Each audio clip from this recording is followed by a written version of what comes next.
यदि हमें और भी अच्छे वीडियो आप तक पहुंचाने हैं तो हमें आपके समर्थन की बहुत आवश्यकता है। इसके लिए कृपया इस वीडियो को लाइक करें। आपका दिया हुआ लाइक हमें प्रोत्साहन के रूप में काम करता है। तो अब और देर न करते हुए चलिए शुरू करते हैं। सन 1972 में बिहार राज्य के पटना जिले में स्थित एक छोटा सा गांव गोपालपुर था। इस गांव में 28 वर्षीय राधी अपने पति और 2 बच्चों, एक 10 साल की लड़की और एक 8 साल के लड़के के साथ खुशी खुशी रहती थी। राधी हर शाम अपनी गायों के लिए चारा लाने जंगल में जाया करती थी, लेकिन गांव के पूर्वी दिशा में स्थित जंगल बहुत घना और विशाल था। स्थानीय लोग इसे भूतों का जंगल कहते थे। कई शताब्दियों से इस जंगल में अजीब अजीब घटनाएं होती रहती थीं, जिसके कारण कई ग्रामीणों को परेशानी का सामना करना पड़ा। फिर भी उनके पास इस जंगल के अलावा कोई दूसरा रास्ता नहीं था। ग्रामीणों की मान्यता के अनुसार इस जंगल में एक भयानक राक्षसी रहती थी, जो खूबसूरत महिलाओं को देखकर उन्हें अपने वश में कर लेती थी और उनकी आत्मा को निगल लेती थी। ऐसी कई कहानियां इस जंगल के बारे में प्रचलित थीं। एक शाम राधी हमेशा की तरह अपने पशुओं के लिए चारा लाने उस जंगल में गई।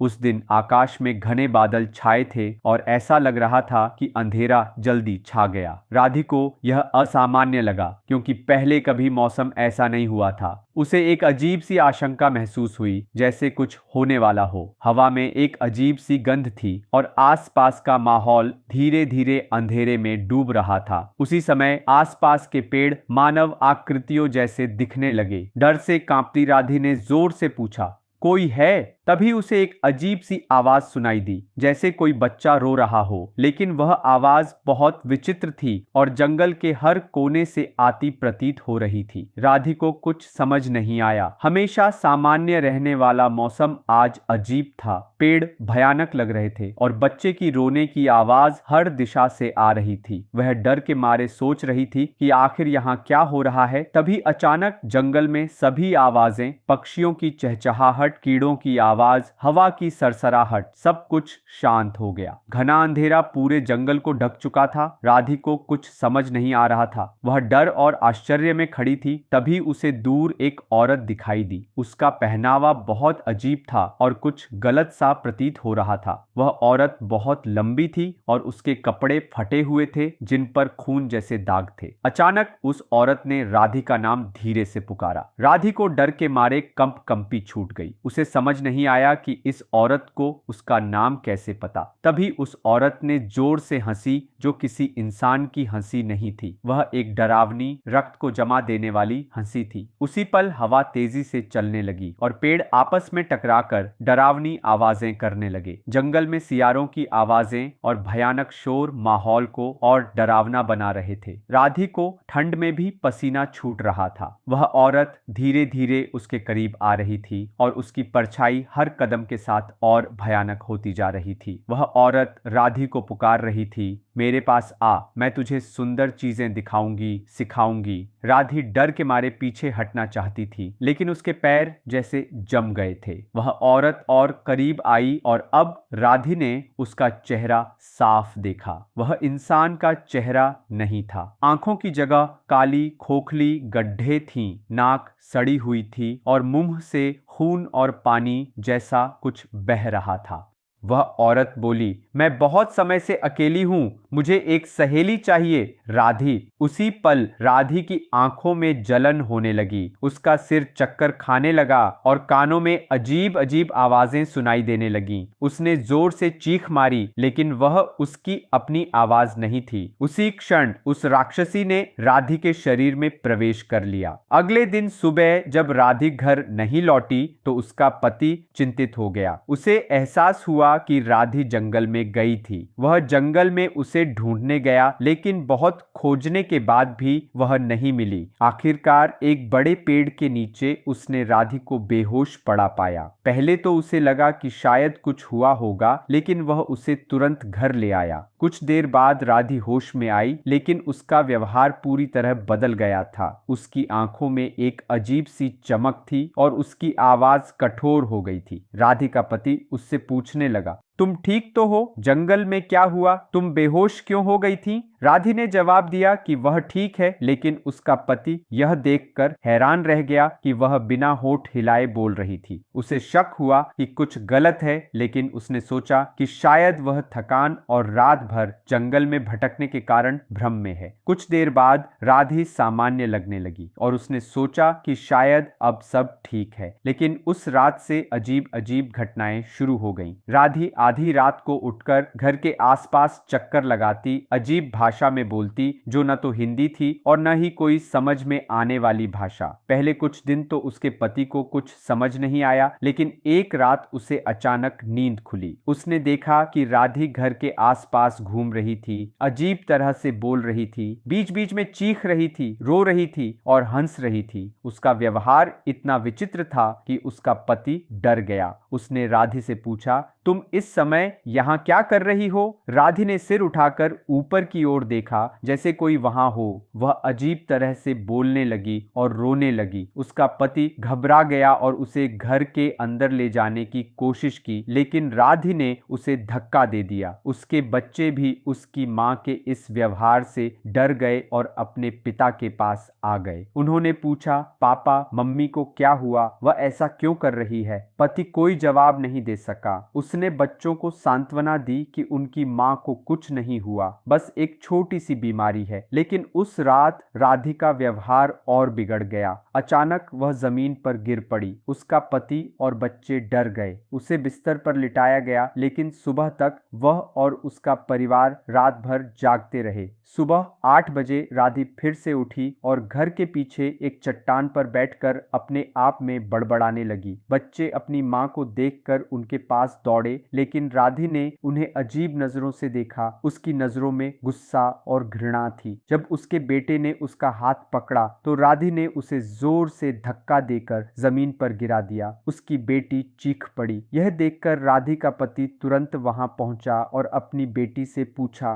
क्या हुआ? बेटी ने बताया कि मम्मी ने भाई को जमीन पर पटक दिया। यह सुनकर राधी के पति को गुस्सा आया। उसने अपने बेटे को उठाया और बच्चों को घर के अंदर भेज दिया। फिर वह राधी के सामने खड़ा हुआ। जैसे ही उसने राधी को डांटने के लिए हाथ उठाया, राधी ने उसका हाथ पकड़कर पीछे मोड़ दिया। उसकी ताकत इतनी थी कि पति को एहसास हुआ कि यह उसकी पत्नी नहीं है। उसे यकीन हो गया कि उसकी पत्नी के शरीर में कोई और आत्मा या राक्षसी शक्ति है। राधी ने उसे धक्का देकर दूर फेंक दिया और वह बेहोश हो गया। होश में आने पर उसने पानी के एक टब में अपना चेहरा डुबोया और किसी तरह उस प्रभाव से बाहर आया। उसने तुरंत गांव के कुछ बुजुर्गों से बात की और राधी के व्यवहार के बारे में बताया। बुजुर्गों ने कहा कि चूंकि राधी जंगल में गई थी और रात भर वहां रही, निश्चित रूप से उस राक्षसी ने उसके शरीर में प्रवेश कर लिया है। उन्होंने कहा कि यह राक्षसी उसकी आत्मा को निगल लेगी और कोई भी उसे नहीं बचा सकता। राधी का पति यह सुनकर टूट गया। उसने पूछा कि क्या कोई उपाय है? बुजुर्गों ने कहा कि फिलहाल कोई रास्ता नहीं है, लेकिन वह अपनी पत्नी को संभाल कर रखे। घर लौटने पर उसने देखा कि राधी की हालत और खराब हो गई थी। वह अपने बच्चों और पति को भी नहीं पहचान रही थी। उसने कई दिनों तक खाना छोड़ दिया, लेकिन फिर भी वह कमजोर नहीं दिख रही थी, बल्कि उसमें असामान्य ताकत थी। उसकी आंखें कभी काली, कभी पूरी तरह सफेद दिखती थीं। वह रात को घर में अजीब हरकतें करती, दीवारों पर नाखूनों से खरोंच डालती और जब नाखून घिस गए तो खून से दीवारों पर निशान बनाती। बच्चे डर के मारे कांप रहे थे और राधी का पति उन्हें संभाल रहा था। एक रात राधी ने अपने पति को बुलाया, लेकिन उसकी आवाज में कई स्वर मिले हुए थे। उसने कहा, मुझे और खून चाहिए, बहुत सारा खून। यह सुनकर उसका पति स्तब्ध रह गया। उसने पूछा, राधी, तुम क्या बोल रही हो? तुम्हें कुछ याद भी है? तुम खा नहीं रही? क्या कर रही हो? राधी ने भयानक हंसी के साथ जवाब दिया, मैं राधी नहीं हूँ, मैं वह शक्ति हूँ जो इस जंगल में सैकड़ों सालों से है। ये कमजोर शरीर मेरे लिए काफी नहीं है। उसी पल राधी का शरीर हवा में 3 फीट ऊपर उठ गया। बच्चे डर से चीखने लगे। राधी ने गुस्से से उनकी ओर देखा और बोली, ये छोटे छोटे कीड़े क्यों चिल्ला रहे हैं? उसने अपने बच्चों की ओर हाथ बढ़ाया और उसकी बेटी को सांस लेने में तकलीफ होने लगी, जैसे कोई उसका गला दबा रहा हो। यह देखकर राधी का पति चिल्लाया, रुक जाओ, ये हमारे बच्चे हैं। तभी गांव का पुजारी वहां पहुंचा। उसने राधी की हालत देखी और अपने पवित्र यंत्रों और मंत्रों के साथ उस राक्षसी को काबू करने की कोशिश की, लेकिन जैसे ही उसने मंत्र पढ़ना शुरू किया, राक्षसी ने राधी के शरीर को छोड़ दिया और राधी जमीन पर गिर पड़ी। पुजारी ने राधी के पति और बच्चों को समझाया